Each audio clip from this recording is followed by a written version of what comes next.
গুলিবিদ্ধ ওসমান হাদির চিকিৎসা চলছে ঢামেকের অপারেশন থিয়েটারে। অবস্থা সংকটাপন্ন বলছেন চিকিৎসক।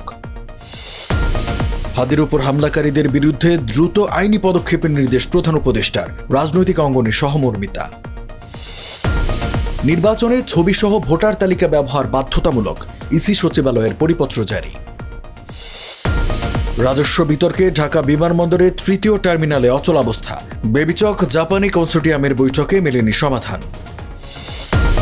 এবং দায়িত্ব নেয়ার 3 মাসের মাথায় পার্লামেন্ট ভেঙে দিলেন থাই প্রধানমন্ত্রী। জনগণের কাছে ক্ষমতা ফিরিয়ে দেওয়ার অঙ্গীকার। স্বাগত জানাচ্ছি দ্য বিজনেস স্ট্যান্ডার্ডের নিয়মিত আয়োজন টিবিএস রাত 8টা সংবাদে। সঙ্গে আছে বিরঞ্জু ইফতেখার। দেখছিলেন সংবাদ শিরোনাম, এবারে জানাবো বিস্তারিত।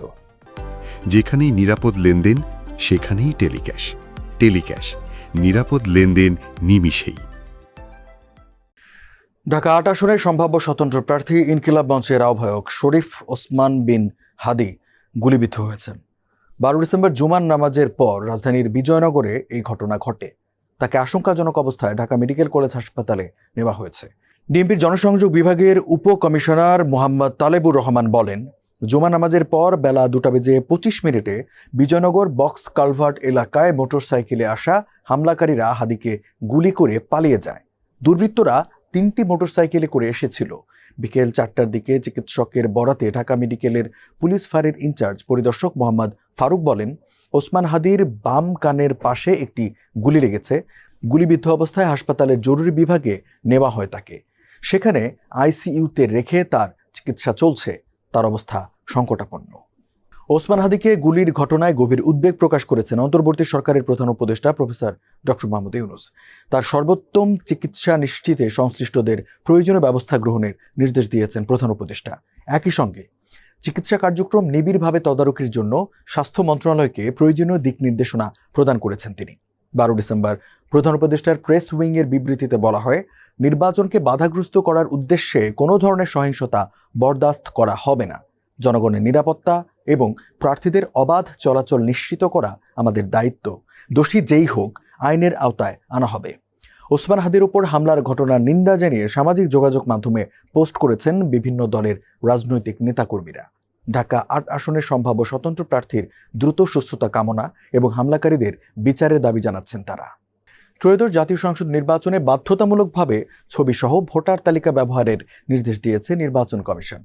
12 ডিসেম্বর ইসি সচিবালয়ের উপসচিব মোহাম্মদ মনির হোসেন স্বাক্ষরিত এক পরিপত্রে এ নির্দেশনা দেওয়া হয়। এতে বলা হয়েছে, জাতীয় সংসদ নির্বাচনের দায়িত্বে নিয়োজিত কর্মকর্তা ও ভোট গ্রহণ কর্মকর্তারা ছবিসহ ভোটার তালিকা ব্যবহার করবেন। প্রার্থী নির্বাচন এজেন্ট বা পোলিং এজেন্টরা ছবি ছাড়া ভোটার তালিকার সিডি সংগ্রহ করে ব্যবহার করবেন। সিডি সংগ্রহের জন্য মনোনয়নপত্র গ্রহণের সময় সংশ্লিষ্ট জেলা বা উপজেলা পর্যায় থেকে কিংবা রিটার্নিং কর্মকর্তা বা সহকারী রিটার্নিং কর্মকর্তার অফিস থেকে আবেদন করতে হবে। ভোট গ্রহণকারী কর্মকর্তা কর্মচারীরা আইটি সাপোর্টেড পোর্টাল ব্যালট ব্যবস্থার মাধ্যমে ভোট দিতে পারবেন। তফসিল ঘোষণার পর 15 দিনের মধ্যে পোস্টাল ভোট বিডি অ্যাপের মাধ্যমে নিবন্ধন সম্পন্ন করতে হবে। ঢাকা বিমানবন্দরের তৃতীয় টার্মিনাল পরিচালনা নিয়ে বেসামরিক বিমান চলাচল কর্তৃপক্ষ বেবিচক ও জাপানি কনসোর্টিয়ামের মধ্যে আলোচনায় অচলাবস্থা দেখা দিয়েছে। রাজস্ব বন্টন নিয়ে কয়েক দফা আলোচনায়ও সমঝোতায় পৌঁছাতে ব্যর্থ হয়েছে দুই পক্ষ। আলোচনার প্রক্রিয়ার সঙ্গে সরাসরি যুক্ত একাধিক কর্মকর্তা জানান, সব শেষ 24-25 নভেম্বরে দুই পক্ষের আলোচনা হয়েছে। তবে আয় ব্যয়ের মডেল নিয়ে মূল মতপার্থক্য দূর হয়নি। কনসোর্টিয়ামের প্রতিনিধিদের অভিযোগ, আয়ের উৎস থেকে রাজস্ব ভাগাভাগি করতে রাজি নন বেবিচক প্রধান। 21,000 কোটি টাকায় নির্মিত তৃতীয় টার্মিনালের সফট লঞ্চ হয়েছিল 2023 সালের অক্টোবর মাসে। 2024 সালের ডিসেম্বরে পূর্ণাঙ্গ কার্যক্রম শুরু হওয়ার কথা ছিল। তবে যন্ত্রপাতি আমদানির বিলম্ব, নেতৃত্বে বারবার পরিবর্তন এবং রাজনৈতিক পালাবদলের কারণে সময়সীমা পিছিয়ে এখন 2025 সালের ডিসেম্বর পর্যন্ত গড়িয়েছে। দায়িত্ব নেওয়ার মাত্র 3 মাসের মাথায় পার্লামেন্ট ভেঙে দেওয়ার ঘোষণা দিলেন থাইল্যান্ডের প্রধানমন্ত্রী অনুতিন চার্নভিরাকুল।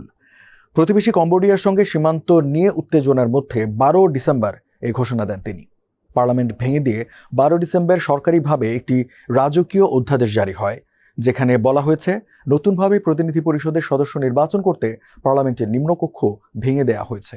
একই সঙ্গে দ্রুত নির্বাচন আয়োজনের প্রতিশ্রুতি দিয়েছেন থাই প্রধানমন্ত্রী।